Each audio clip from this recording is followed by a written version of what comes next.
Halo guys, selamat bertemu kembali di Akur Channel.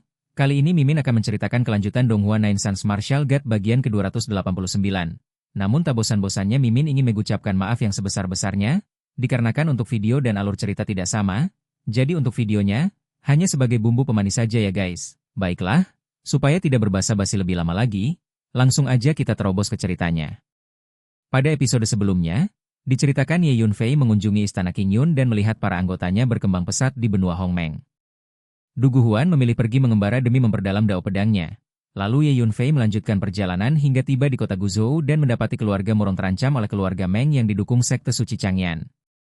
Saat krisis memuncak, ia menawarkan bantuan dan dibawa ke tanah leluhur keluarga Murong.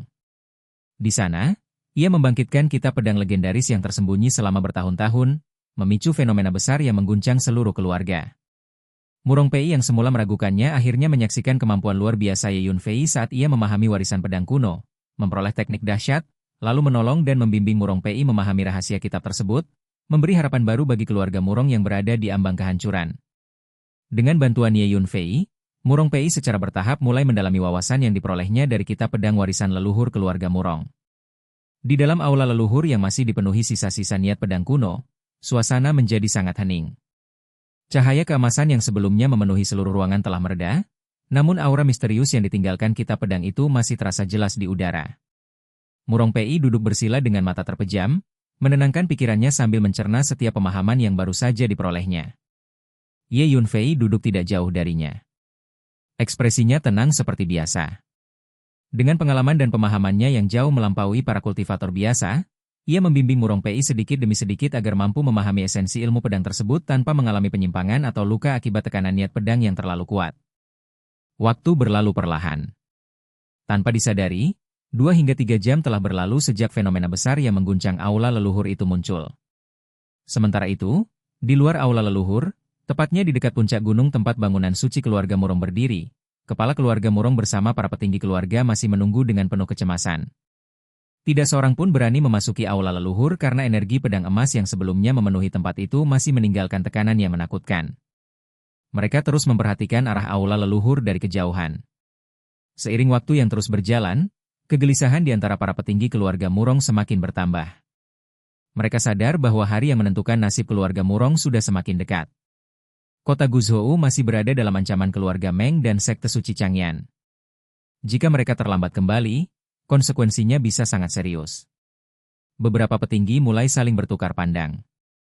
Kekhawatiran terlihat jelas di wajah mereka. Akhirnya, salah seorang petinggi keluarga angkat bicara. Ia menyampaikan pendapat bahwa mereka harus segera berangkat menuju kota Guzhou. Menurutnya, jika terus menunggu di sana, mereka mungkin akan kehilangan kesempatan untuk menghadapi krisis yang sedang berkembang. Pendapat itu segera mendapat dukungan dari para petinggi lainnya. Mereka semua memahami bahwa waktu tidak berpihak kepada keluarga Murong. Di tengah suasana yang semakin tegang, seorang petinggi lainnya mengungkapkan keraguannya terhadap Ye Yunfei yang saat ini menggunakan identitas Tuan Muda Su. Dalam pikirannya, pemuda itu sebelumnya telah berjanji membantu keluarga Murong melewati krisis besar yang sedang mereka hadapi. Namun hingga saat ini Ye Yunfei masih berada di dalam aula leluhur dan belum menunjukkan tindakan apapun. Keraguan mulai muncul. Beberapa orang bahkan mulai berpikir bahwa mungkin pemuda misterius itu hanya memberikan harapan kosong kepada keluarga Murong. Kepala keluarga Murong mendengar semua itu. Ia tidak segera memberikan jawaban. Tatapannya tertuju ke arah aula leluhur yang masih diselimuti sisa-sisa energi pedang.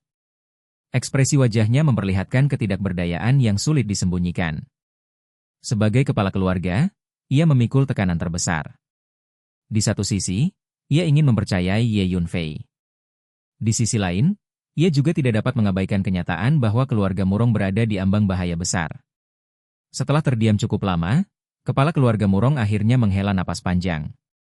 Ia mengambil keputusan. Rombongan akan segera berangkat menuju kota Guzhou. Para petinggi keluarga Murong segera bersiap mengikuti keputusan tersebut. Namun tepat ketika mereka hendak meninggalkan tempat itu, sesuatu yang tidak terduga terjadi. Salah seorang petinggi yang kebetulan menoleh ke arah aula leluhur mendadak menyadari perubahan besar. Energi pedang emas yang selama ini menyelimuti bangunan itu ternyata mulai menghilang. Bukan berkurang sedikit demi sedikit, melainkan lenyap dengan kecepatan yang mencengangkan. Temuan itu segera menarik perhatian semua orang.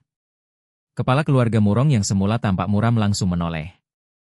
Matanya berbinar karena harapan.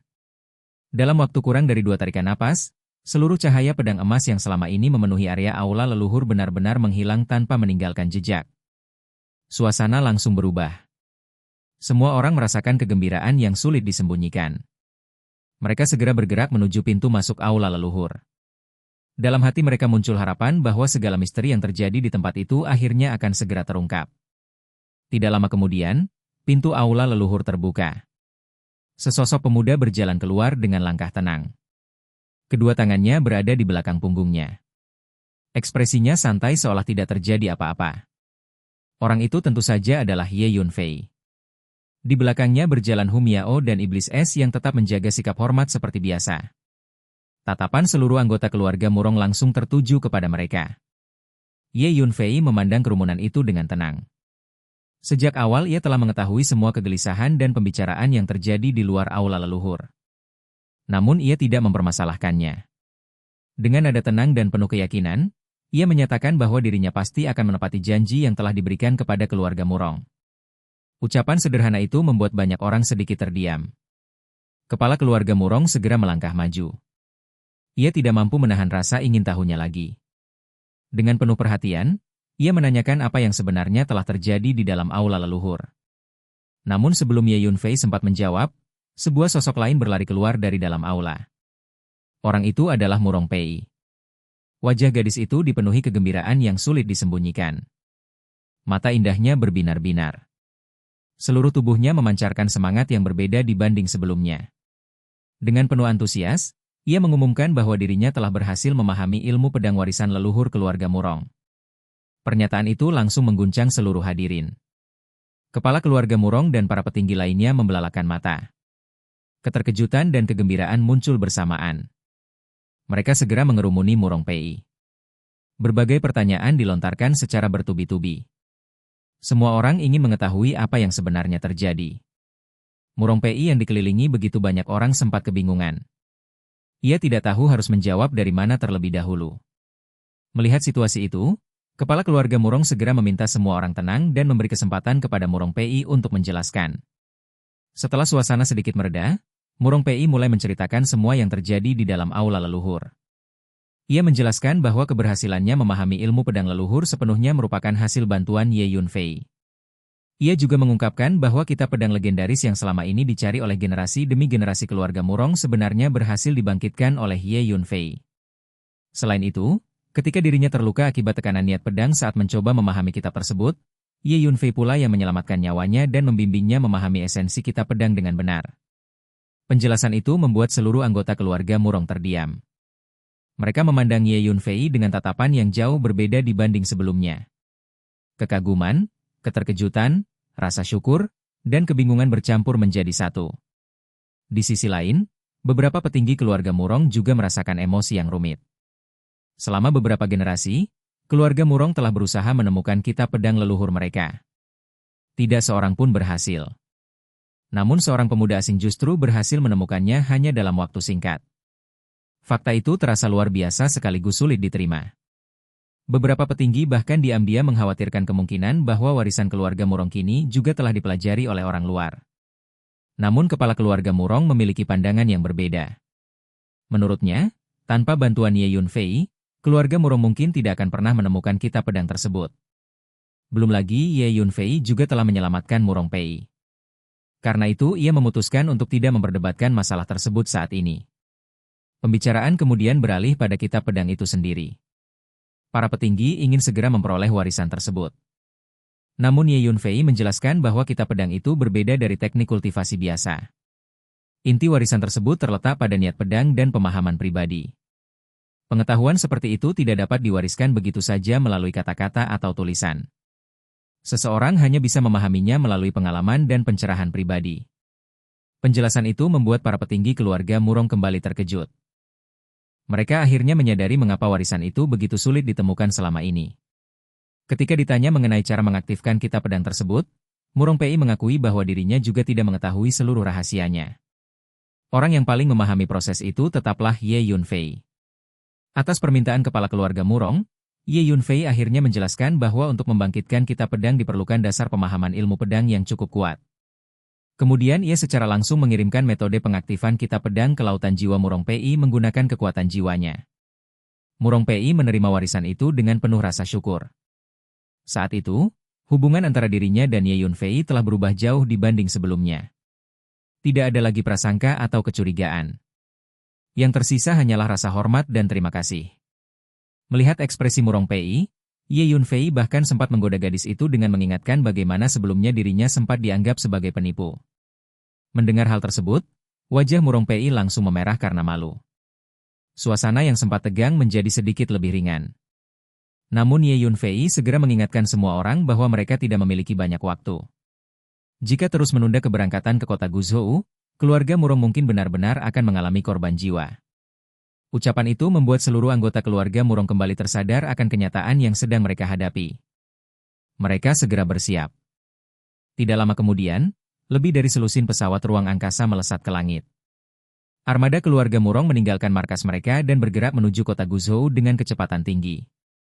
Di sepanjang perjalanan, kepala keluarga Murong menjelaskan situasi sebenarnya kepada Ye Yunfei. Ia menerangkan bahwa kekuatan keluarga Meng sebenarnya tidak jauh berbeda dengan keluarga Murong. Masalah terbesar bukanlah keluarga Meng, melainkan sekte suci Changyan yang kini berdiri di belakang mereka. Sekte itu merupakan salah satu kekuatan paling kuat di seluruh hutan belantara timur.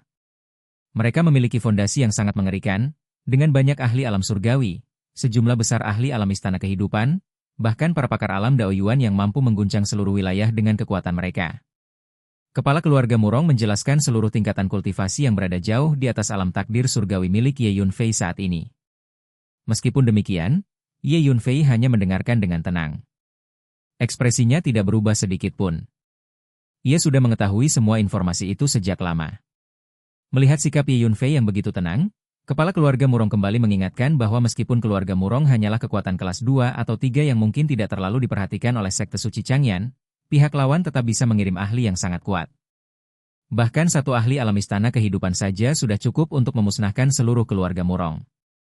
Sesaat setelah kepala keluarga Murong selesai menjelaskan betapa mengerikannya kekuatan sekte suci Changyan, suasana di dalam pesawat ruang angkasa menjadi sunyi. Para anggota keluarga Murong yang berada di dalamnya tidak dapat menyembunyikan kegelisahan mereka. Wajah-wajah mereka tampak tegang. Sebagian besar orang memahami bahwa perjalanan menuju kota Guzhou kali ini kemungkinan besar akan menentukan nasib keluarga Murong untuk waktu yang sangat lama.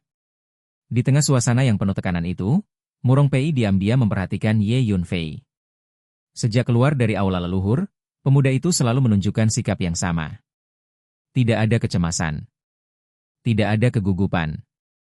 Bahkan tidak terlihat sedikit pun tekanan di wajahnya. Sikap tenang itu terasa sangat kontras dibandingkan keadaan keluarga Murong saat ini. Seluruh keluarga Murong telah memasuki kondisi siaga perang. Para tetua, para pelindung, para ahli keluarga, bahkan para murid muda telah mempersiapkan diri menghadapi kemungkinan terburuk. Sebaliknya, Ye Yunfei tampak seolah sedang melakukan perjalanan biasa. Perbedaan itu membuat Murong Pei tidak mampu menahan rasa penasarannya. Dalam hatinya muncul pertanyaan besar mengenai kepercayaan diri yang dimiliki pemuda misterius tersebut. Akhirnya ia memandang Ye Yunfei dan mengungkapkan keraguannya mengenai kemampuannya menghadapi keluarga Meng serta sekte suci Changyan. Tatapannya dipenuhi kecemasan. Meskipun ia kini jauh lebih menghormati Ye Yunfei dibanding sebelumnya, ancaman yang sedang mereka hadapi benar-benar terlalu besar. Namun respons Ye Yunfei tetap sama seperti biasanya. Ia hanya mengangguk ringan. Ekspresinya tenang. Tidak ada penjelasan panjang. Tidak ada jaminan yang berlebihan.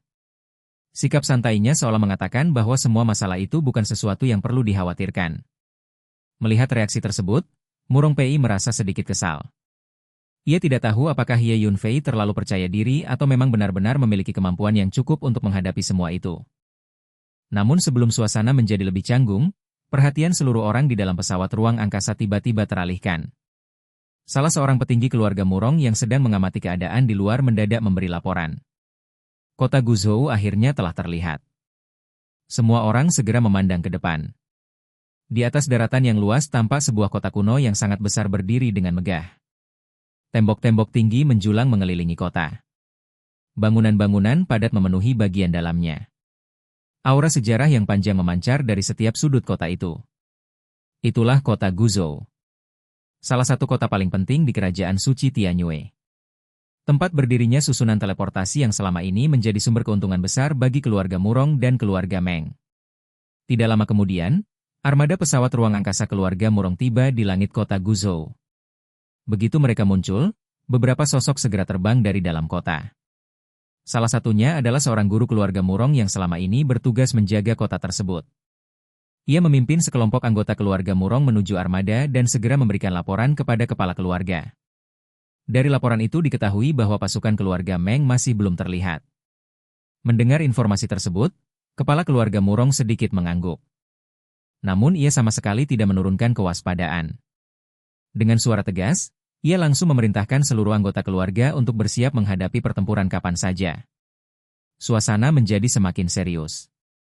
Para ahli keluarga Murong segera bergerak sesuai perintah. Masing-masing mempersiapkan senjata, artefak, dan formasi tempur mereka. Semua orang tahu bahwa badai besar akan segera datang. Tepat pada saat itulah Ye Yunfei yang sejak tadi berdiri dengan tenang mendadak mengangkat kepalanya.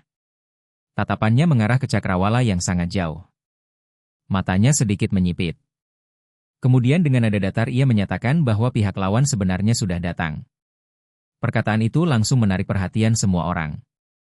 Baik kepala keluarga Murong maupun para petinggi lainnya segera memandang ke arah yang ditunjuk Ye Yunfei. Namun sejauh mata memandang, langit tampak tenang. Tidak ada gangguan energi. Tidak ada bayangan pesawat ruang angkasa. Tidak ada tanda-tanda kedatangan musuh. Karena itulah sebagian besar orang merasa kebingungan. Bahkan kepala keluarga Murong sendiri tidak melihat apapun. Namun hanya beberapa saat kemudian, keraguan mereka langsung sirna. Dari kejauhan mulai terdengar suara gemuruh yang semakin lama semakin jelas.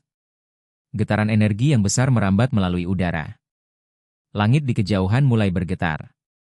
Kemudian bayangan beberapa pesawat ruang angkasa raksasa perlahan muncul dari balik cakrawala. Mereka melaju dengan kecepatan tinggi. Tekanan energi yang dipancarkan begitu kuat hingga membuat awan-awan di langit terbelah. Pemandangan itu langsung membuat seluruh anggota keluarga Murong berubah ekspresi. Pasukan keluarga Meng benar-benar datang. Yang lebih mengejutkan lagi adalah kenyataan bahwa Ye Yunfei telah merasakan kedatangan mereka jauh sebelum orang lain menyadarinya. Banyak anggota keluarga Murong diam-diam terkejut. Mereka kembali menyadari betapa luar biasanya kemampuan persepsi pemuda tersebut. Di dalam dan di luar kota Guizhou, semakin banyak orang mulai berkumpul. Berita mengenai konflik antara keluarga Murong dan keluarga Meng telah menyebar sejak kemarin. Kini semua orang datang untuk menyaksikan perkembangan situasi. Diskusi muncul di berbagai tempat. Banyak orang memperkirakan bahwa keluarga Meng akan menjadi pihak yang menang. Bukan karena mereka jauh lebih kuat daripada keluarga Murong. Melainkan karena mereka kini memiliki dukungan dari sekte suci Changyan. Banyak praktisi bela diri memahami bahwa hasil konflik ini sebenarnya hampir dapat ditebak.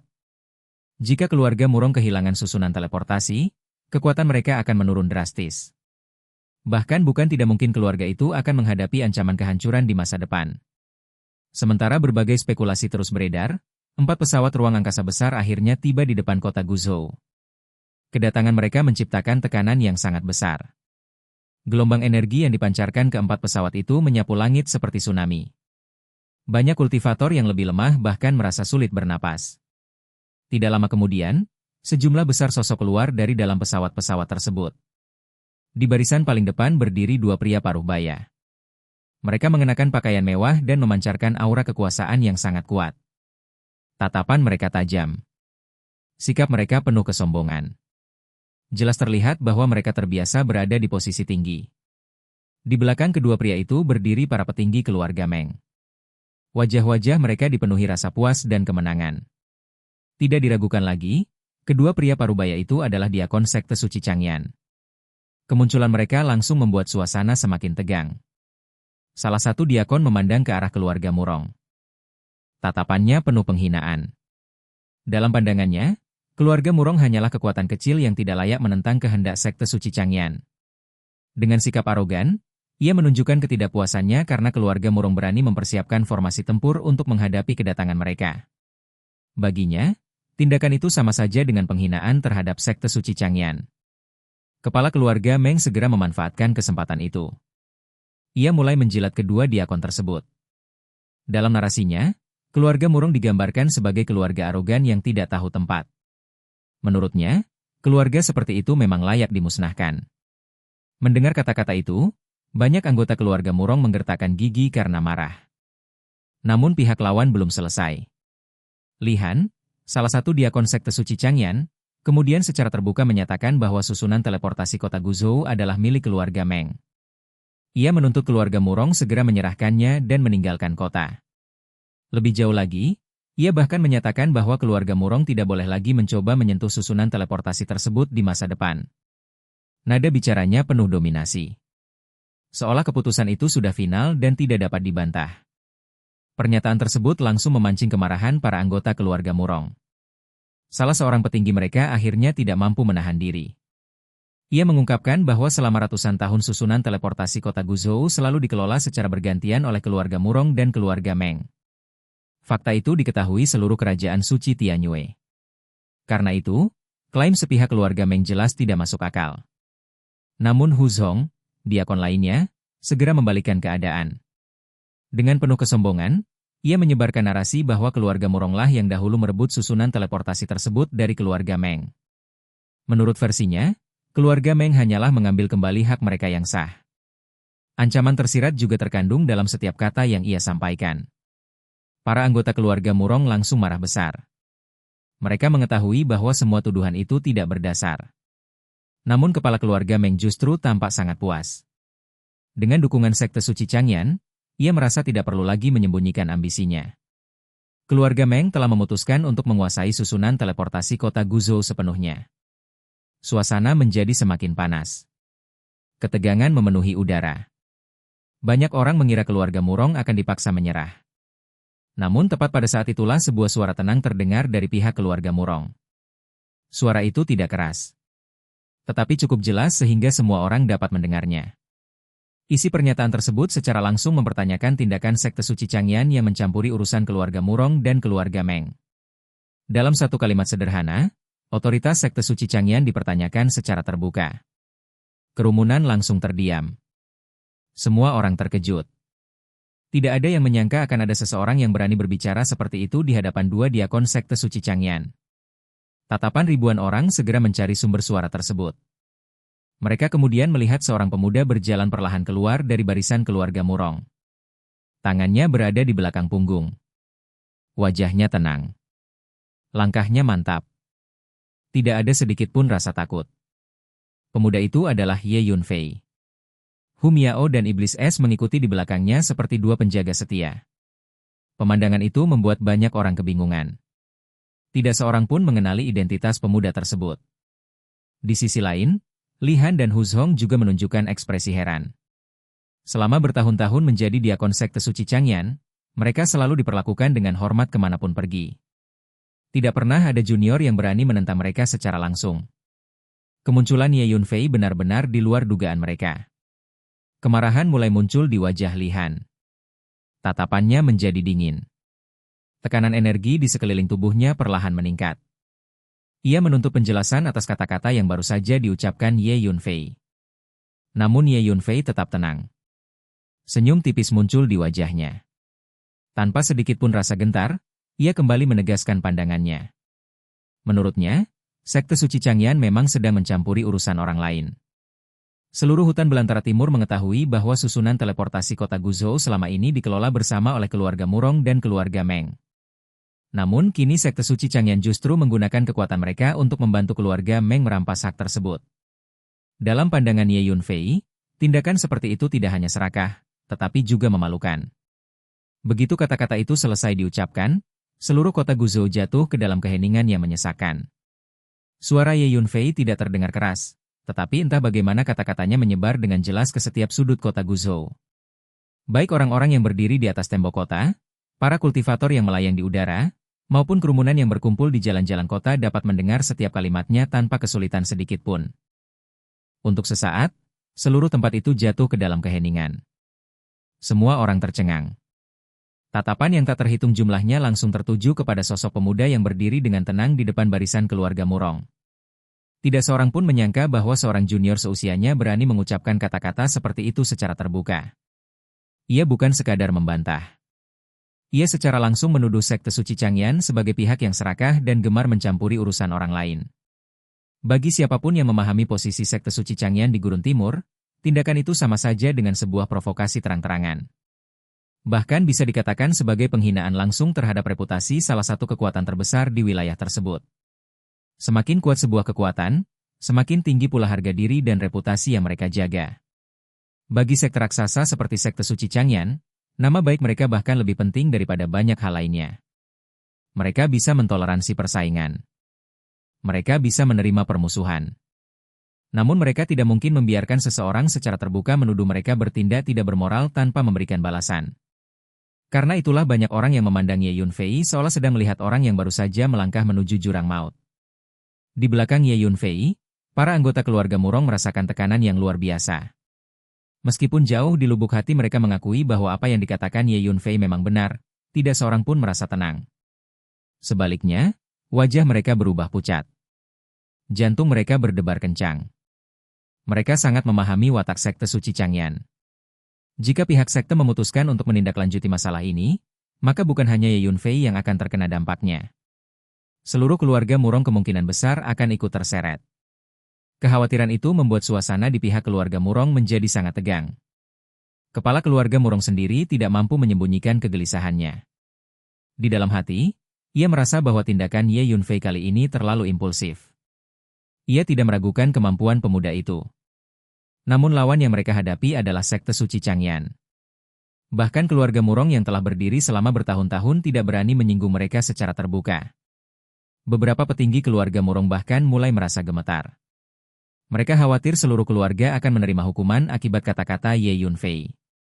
Sementara itu, di sisi lain medan, wajah Lihan berubah sangat buruk.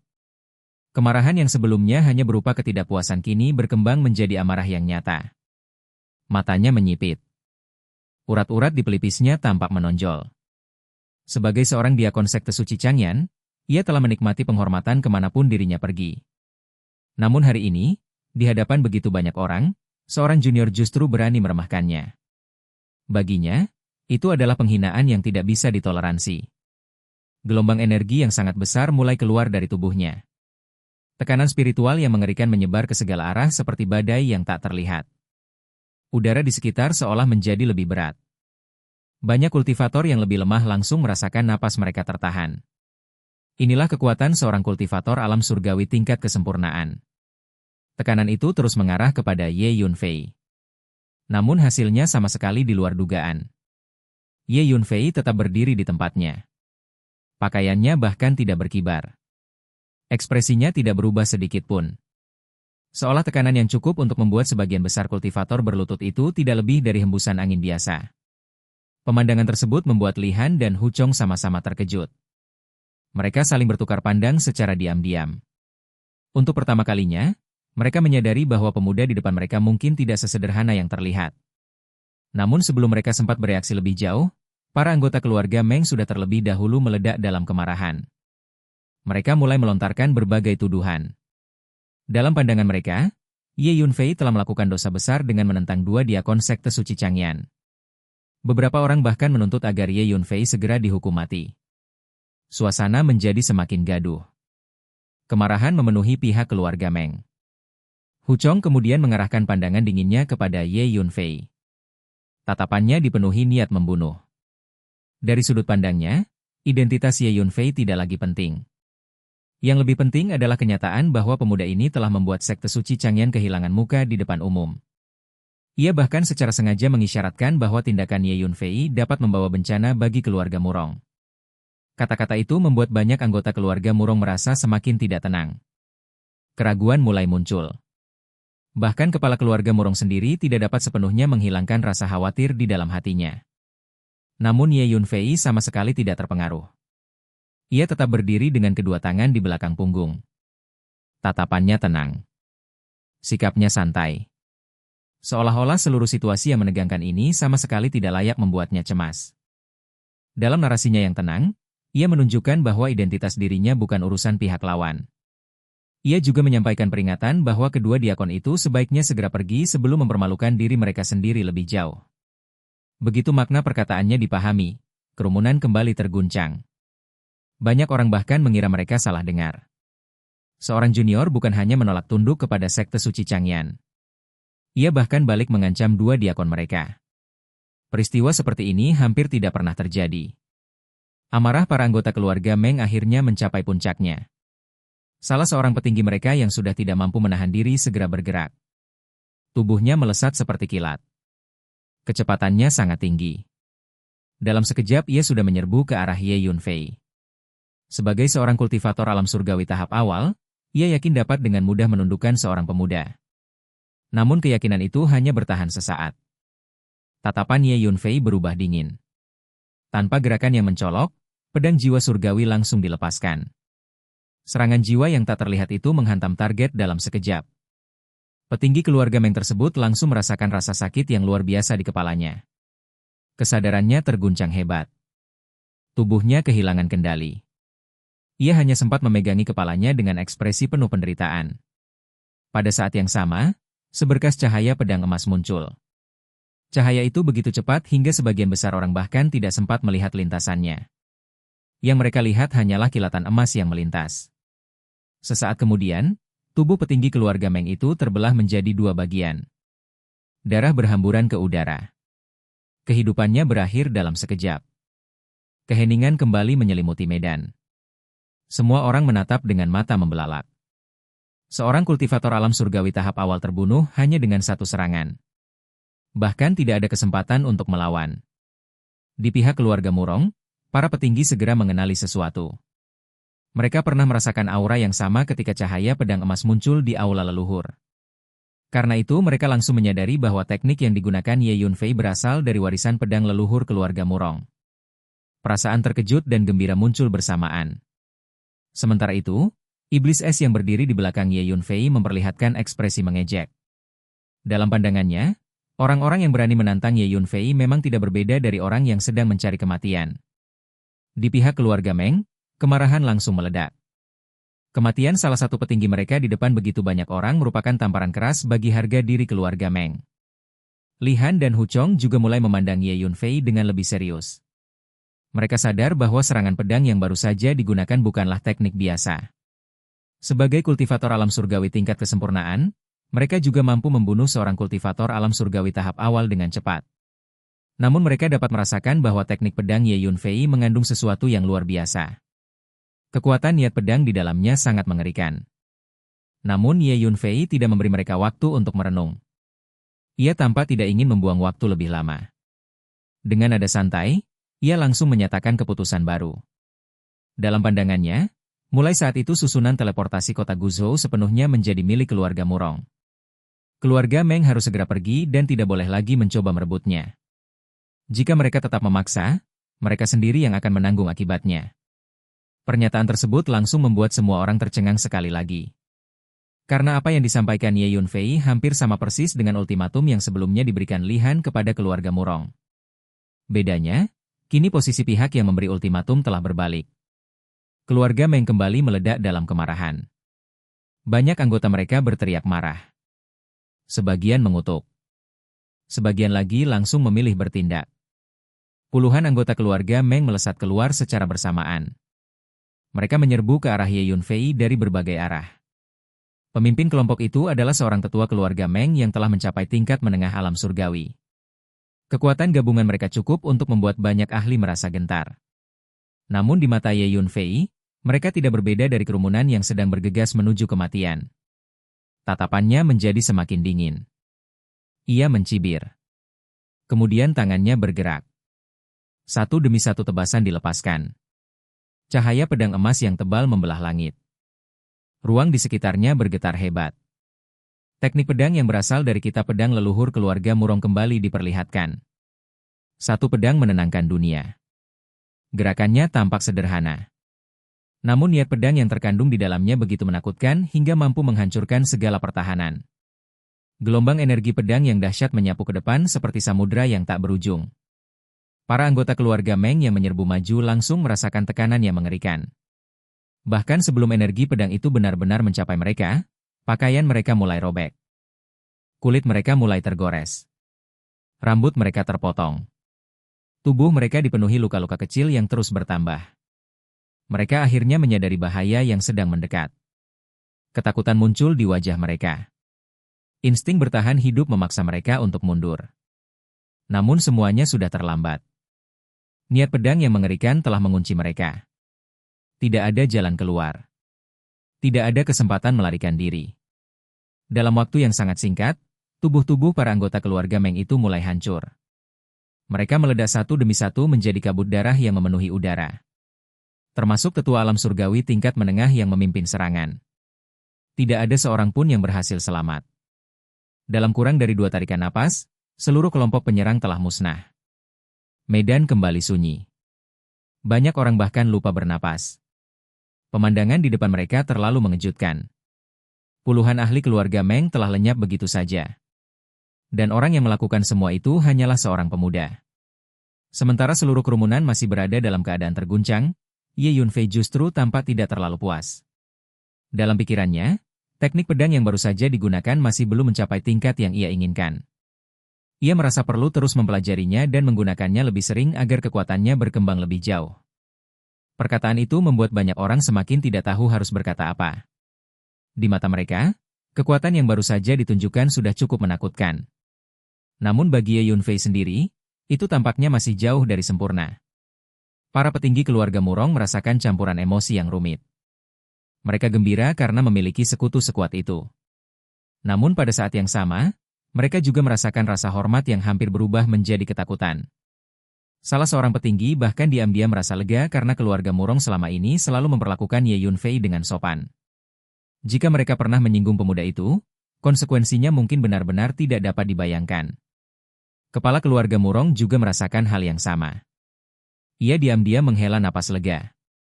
Kekuatan yang diperlihatkan Ye Yunfei membuatnya merasa malu membandingkan dirinya sendiri. Sementara itu, Murong Pei terus memandang Ye Yunfei tanpa mengalihkan pandangan. Mata indahnya dipenuhi keterkejutan. Untuk pertama kalinya, ia benar-benar menyadari betapa besarnya jarak antara dirinya dan pemuda tersebut.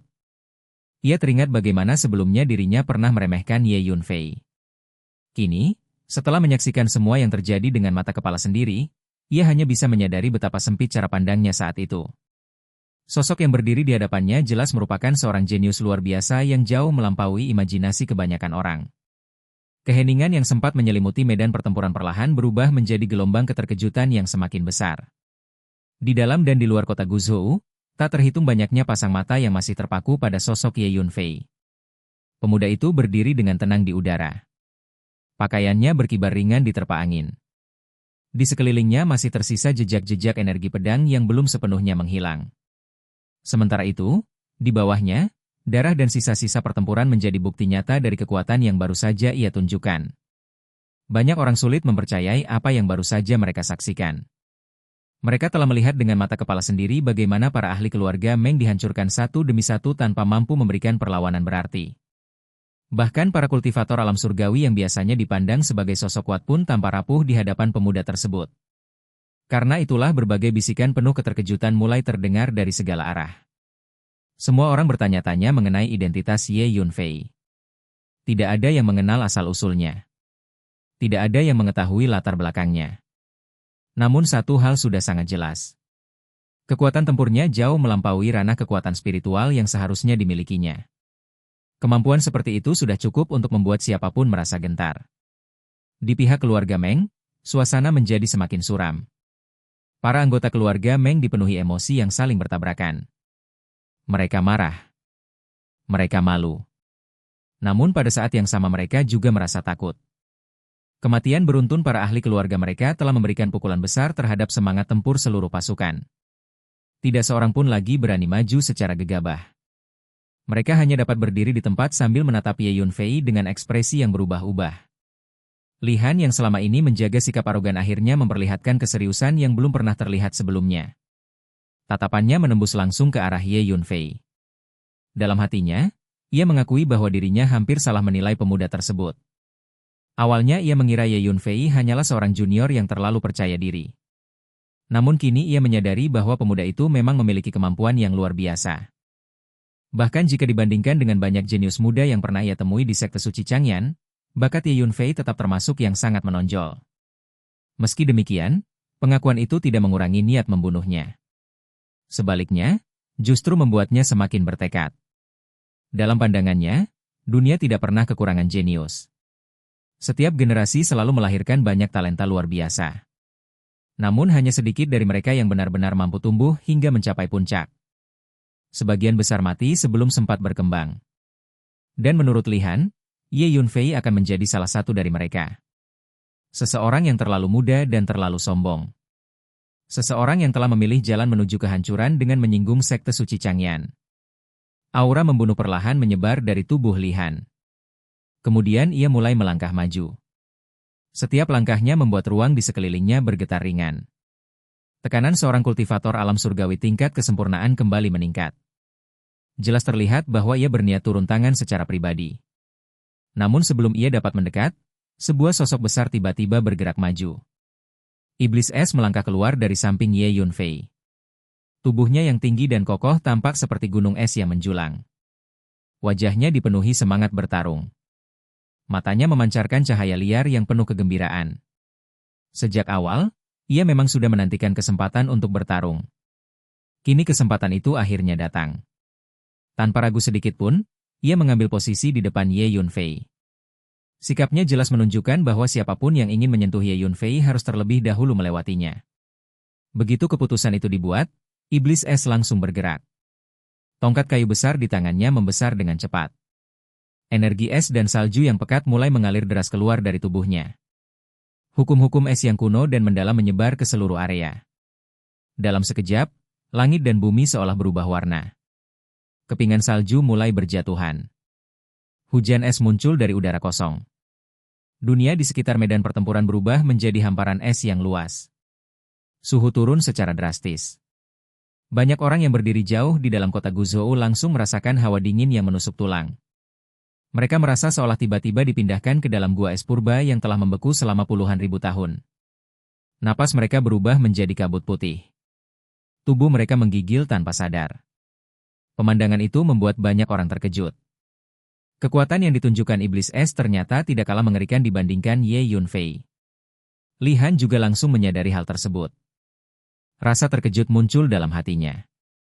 Ia tidak menyangka bahwa bawahan Ye Yunfei memiliki kekuatan sebesar ini. Tanpa membuang waktu, ia segera mengeluarkan tombak perak. Tombak itu memancarkan cahaya dingin.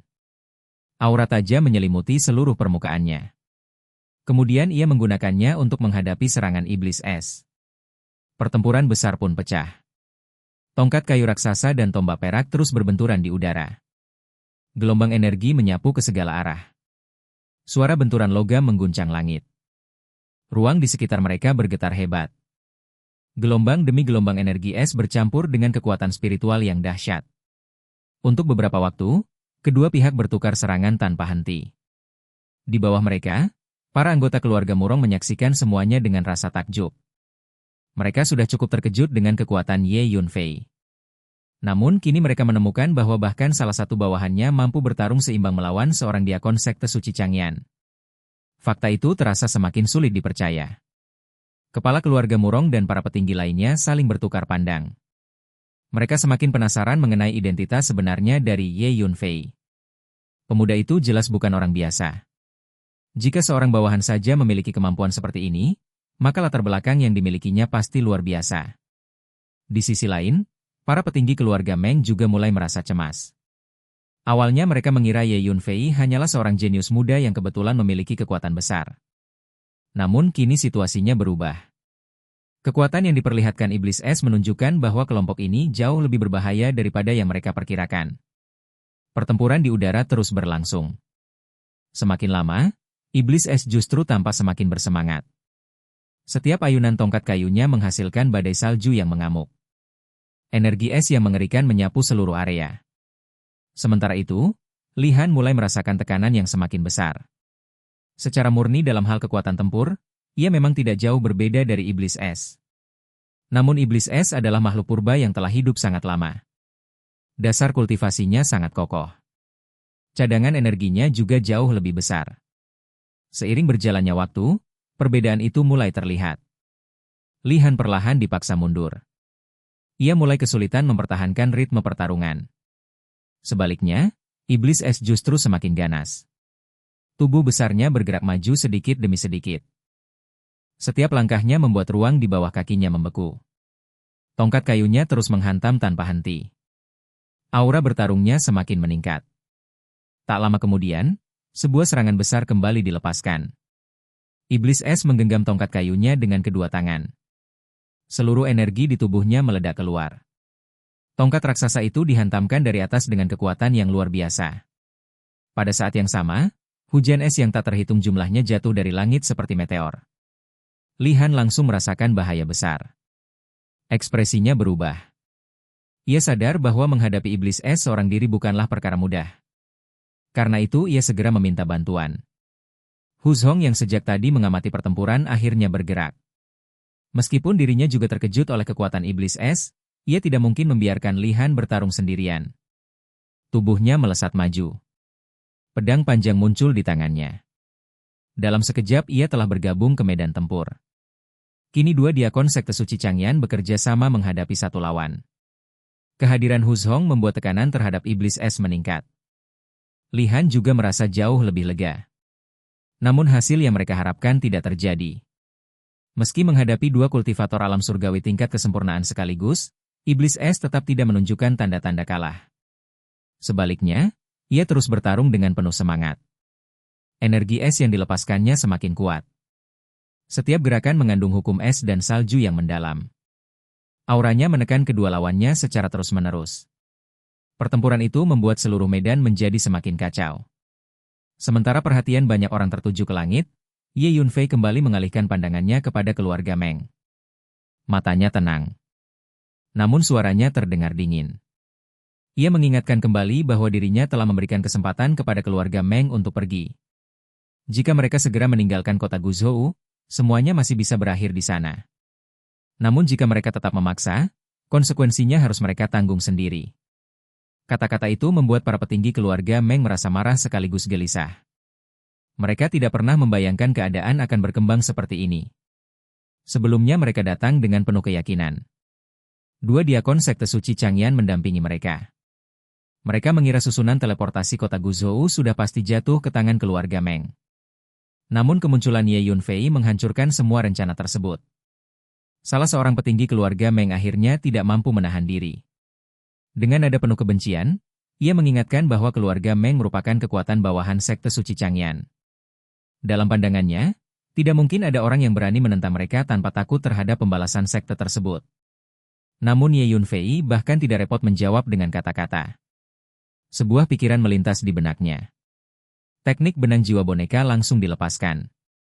Untaian kekuatan jiwa yang tak terlihat menerobos ke lautan jiwa petinggi keluarga Meng itu. Serangan datang terlalu cepat.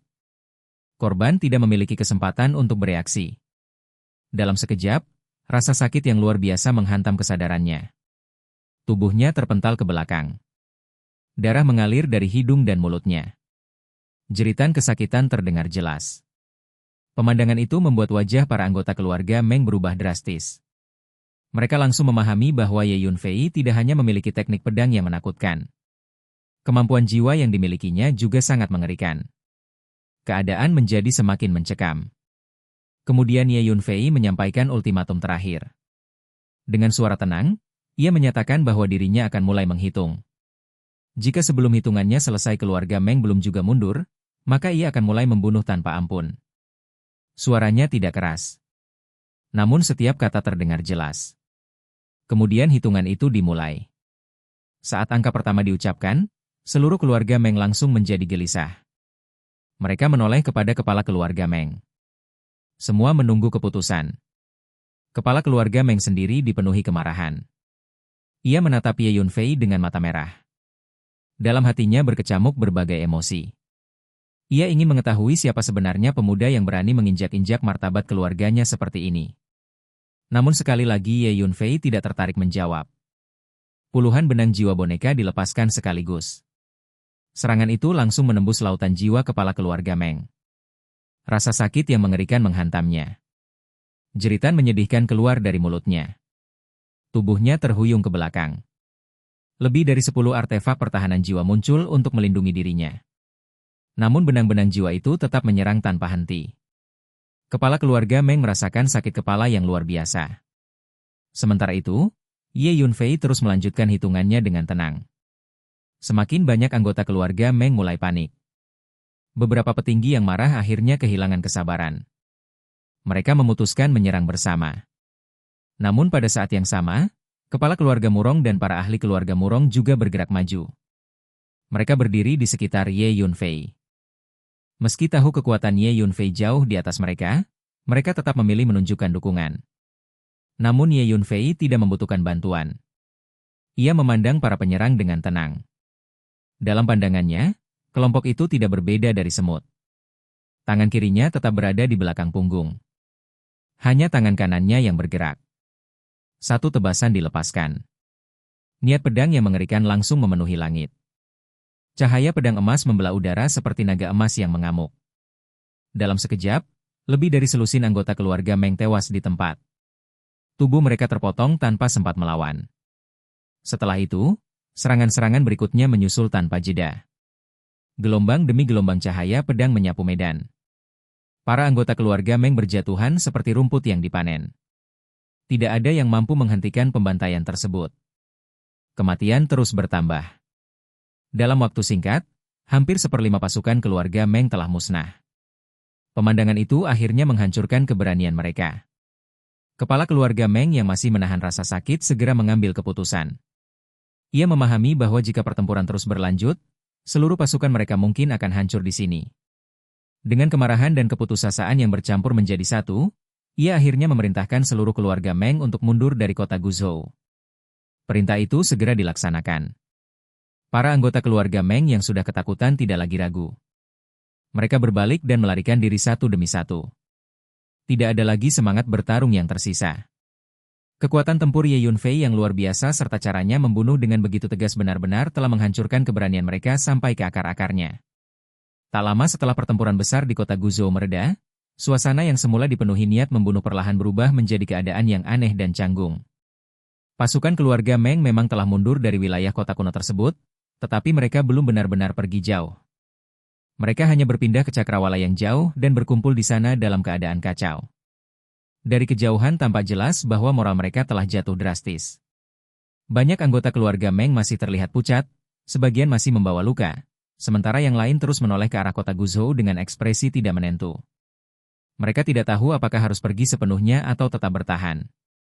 Di satu sisi, mereka sudah kehilangan keberanian untuk kembali menghadapi Ye Yunfei. Sosok pemuda itu telah meninggalkan bayangan yang sangat dalam di hati mereka. Cara Ye Yunfei membunuh para ahli keluarga Meng sebelumnya begitu cepat dan tanpa ampun sehingga banyak orang masih merasa ngeri ketika mengingatnya. Namun di sisi lain, mereka juga tidak berani pergi begitu saja. Alasannya sangat sederhana. Dua diakon sekte suci Changyan, Li Han dan Hu Chong, masih berada di medan tempur dan sedang bertarung sengit melawan iblis es. Sebagai keluarga bawahan sekte suci Changyan, keluarga Meng tidak mungkin meninggalkan kedua diakon itu sendirian lalu melarikan diri terlebih dahulu. Jika mereka benar-benar melakukan hal tersebut, konsekuensi yang akan mereka hadapi setelah kembali kemungkinan akan jauh lebih mengerikan daripada kekalahan hari ini. Karena itulah seluruh pasukan keluarga Meng terjebak dalam posisi yang sangat memalukan. Mereka tidak berani maju. Mereka juga tidak berani pergi. Mereka hanya bisa menunggu dengan hati gelisah. Di tengah kelompok itu, kepala keluarga Meng berdiri tegak di udara. Wajahnya tampak muram. Tatapannya tertuju ke arah kota Guzhou. Kedua tangannya terkepal erat hingga urat-urat di punggung tangannya terlihat jelas. Kemarahannya hampir mencapai batas. Awalnya, ia datang hari ini dengan keyakinan penuh. Dengan dukungan dua diakon sekte suci Changyan, keluarga Meng menganggap bahwa perebutan susunan teleportasi kota Guzhou hanyalah formalitas belaka. Mereka membayangkan keluarga Murong akan menyerah tanpa banyak perlawanan. Mereka bahkan telah mulai membayangkan keuntungan besar yang akan diperoleh keluarga Meng setelah sepenuhnya menguasai susunan teleportasi tersebut. Namun kenyataan berkembang ke arah yang sama sekali berbeda. Semua rencana mereka hancur karena kemunculan seorang pemuda yang sebelumnya tidak pernah mereka kenal.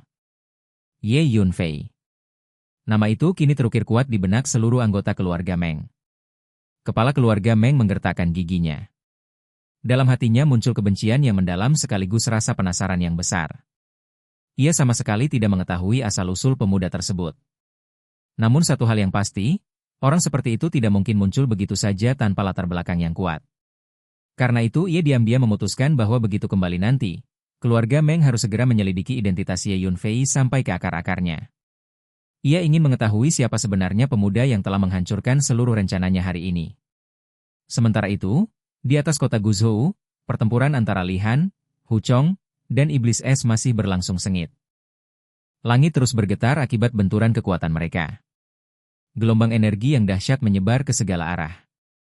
Aura es dan salju yang dilepaskan Iblis Es memenuhi langit. Butiran salju dan hujan es terus berjatuhan. Suhu di sekitar kota masih sangat rendah. Semakin lama pertempuran berlangsung, keadaan semakin tidak menguntungkan bagi kedua diakon sekte suci Changyan. Pada awalnya mereka masih mampu bertahan dengan kekuatan gabungan mereka. Namun seiring berjalannya waktu, keunggulan Iblis Es mulai terlihat semakin jelas. Sebagai makhluk kuno yang telah hidup selama bertahun-tahun, fondasi kultivasinya sangat kokoh.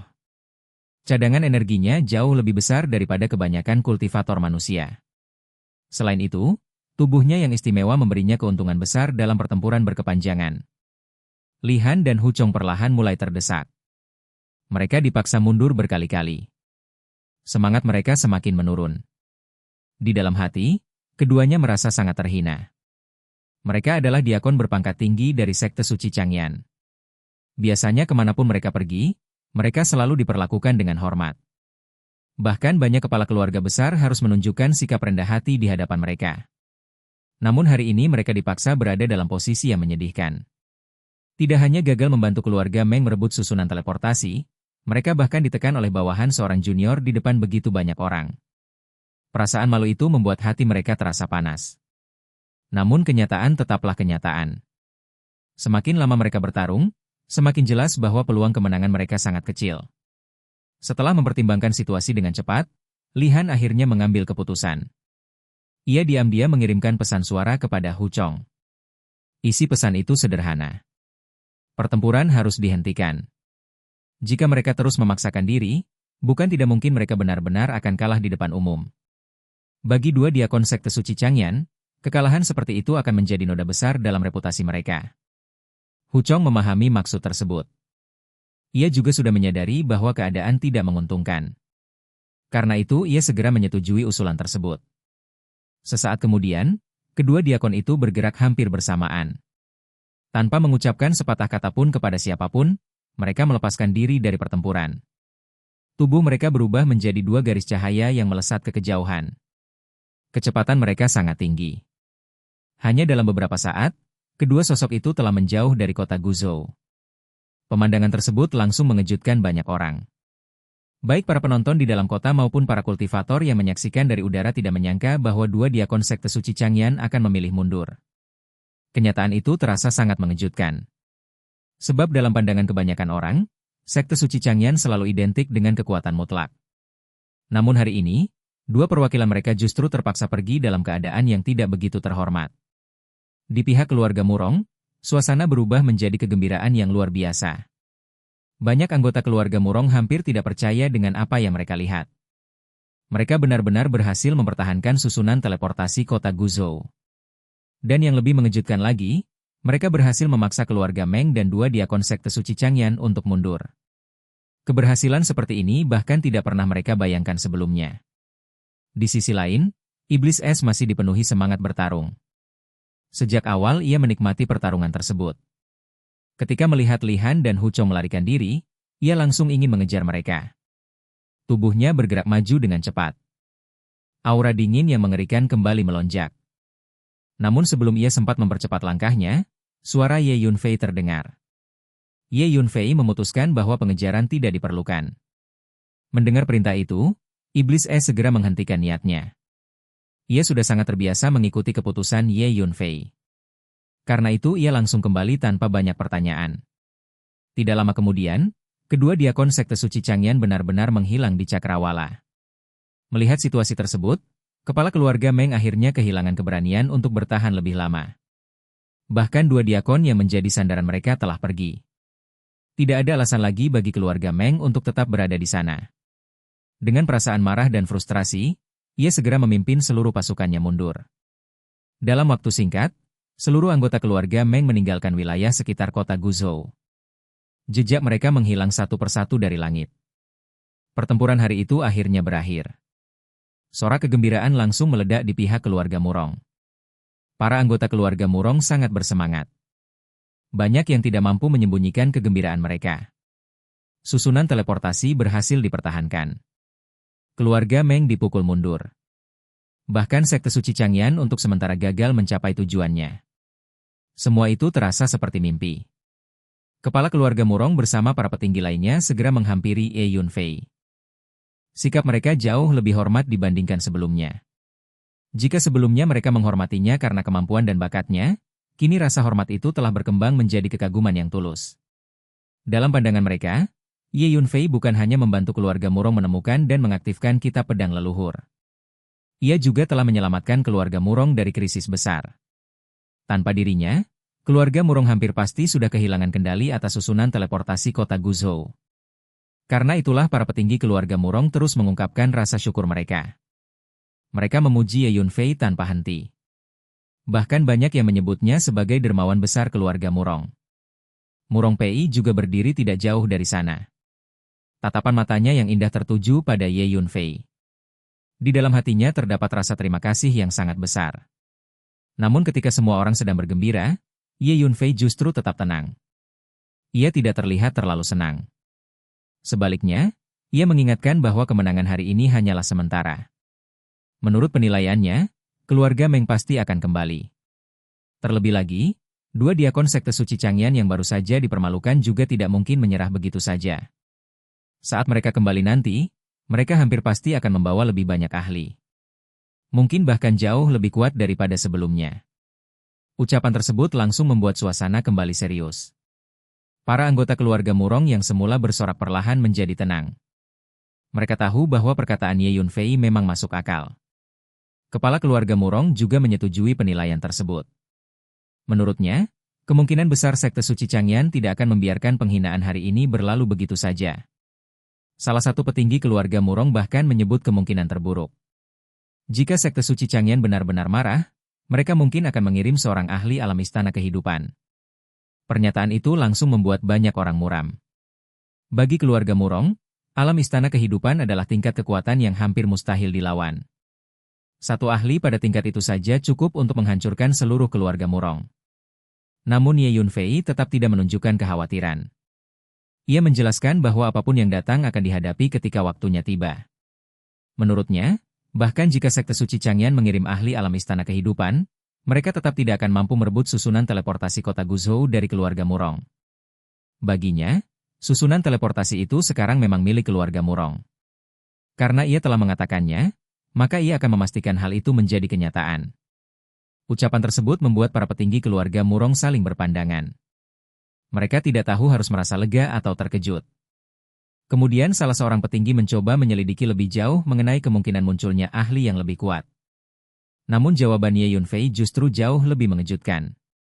Ia menyatakan bahwa bahkan jika sekte suci Changyan mengirim seorang ahli alam Dao Yuan, mereka tetap tidak akan berhasil merebut susunan teleportasi tersebut. Perkataan itu membuat seluruh orang terdiam. Bagi keluarga Murong, alam istana kehidupan saja sudah terasa seperti keberadaan yang tak tersentuh. Sedangkan alam Dao Yuan berada pada tingkat yang bahkan lebih tinggi lagi. Dalam pandangan mereka, seorang ahli alam Dao Yuan dapat menghancurkan keluarga Murong hanya dengan satu jari. Namun Ye Yunfei berbicara tentang mereka dengan nada yang begitu santai. Kepala keluarga Murong mulai tenggelam dalam pikirannya. Semakin lama ia mengamati Ye Yunfei, semakin yakin ia bahwa pemuda ini memiliki latar belakang yang sangat luar biasa. Mungkin ia adalah murid tertutup seorang tokoh tua yang hidup menyendiri. Mungkin juga ia berasal dari kekuatan raksasa yang tidak diketahui oleh keluarga Murong. Apapun kebenarannya, satu hal sudah pasti. Ye Yunfei bukan orang biasa. Karena itu kepala keluarga Murong segera mengambil keputusan penting. Ia diam-diam mengirimkan pesan kepada para petinggi keluarga Murong. Menurutnya, keluarga Meng telah berhasil mendapatkan dukungan sekte suci Changyan. Sementara keluarga Murong harus berusaha mendapatkan dukungan Ye Yunfei. Mulai sekarang, tidak boleh ada seorang pun yang menunjukkan sikap tidak hormat terhadap pemuda tersebut. Semua petinggi keluarga Murong menyetujui keputusan itu tanpa keberatan. Di tengah diskusi tersebut, salah seorang tetua tiba-tiba mengingat sesuatu. Ia menyinggung hubungan antara Ye Yunfei dan Murong Pei. Menurut pengamatannya, Ye Yunfei tampaknya memberi perhatian khusus kepada Murong Pei. Ia mengingat kembali bagaimana Ye Yunfei meminta Murong Pei tetap tinggal di aula leluhur ketika mempelajari kitab pedang. Selain itu, Ye Yunfei juga telah membantu Murong Pei memahami warisan tersebut. Dalam pandangan tetua itu, semua tindakan tersebut menunjukkan kemungkinan adanya ketertarikan. Pemikiran itu membuat kepala keluarga Murong sedikit terkejut. Setelah merenung sejenak, ia tidak langsung mengambil kesimpulan. Namun ia merasa tidak ada salahnya memberi kesempatan kepada Murong Pei untuk lebih sering berinteraksi dengan Ye Yunfei. Tak lama kemudian, ia memanggil Murong Pei. Dengan alasan mempelajari kitab pedang leluhur, ia menyarankan agar putrinya lebih sering meminta bimbingan kepada Ye Yunfei. Menurutnya, kekuatan kitab pedang yang baru saja diperlihatkan Ye Yunfei sudah cukup membuktikan betapa berharganya kesempatan tersebut. Murong Pei langsung memahami maksud tersembunyi ayahnya. Wajahnya seketika memerah. Rasa malu membuatnya tidak berani menatap langsung ke arah ayahnya. Sementara itu, kepala keluarga Murong juga secara terbuka meminta Ye Yunfei agar bersedia membimbing Murong Pei dalam kultivasinya. Ia menjelaskan bahwa meskipun putrinya terkadang sedikit nakal dan sulit diatur, sebenarnya ia adalah gadis yang baik. Ye Yunfei tidak menolak. Ia mengangguk dengan tenang. Baginya, membantu Murong Pei memahami kitab pedang leluhur memang sesuatu yang wajar. Lagi pula, ia telah memperoleh manfaat dari warisan keluarga Murong. Membantu mereka memahami warisan tersebut bisa dianggap sebagai bentuk balas budi. Jawaban itu membuat wajah Murong Pei semakin memerah. Tanpa sadar ia melirik ke arah Ye Yunfei. Di dalam hatinya muncul perasaan yang sulit dijelaskan. Untuk sesaat, ia benar-benar bertanya-tanya apakah pemuda misterius itu memang memiliki perasaan khusus terhadap dirinya atau tidak. Dan, adegan ini pun mengakhiri pertemuan kita kali ini. Terima kasih kepada semua yang telah menyimak dari awal sampai akhir video ini. Dan juga Mimin ingin mengucapkan terima kasih yang sebesar-besarnya kepada semua yang sudah subscribe Akur Channel. Semoga semuanya dimudahkan rezekinya, dan dilancarkan segala urusannya, juga disehatkan selalu setiap saat, dan terhindar dari segala penyakit. Amin.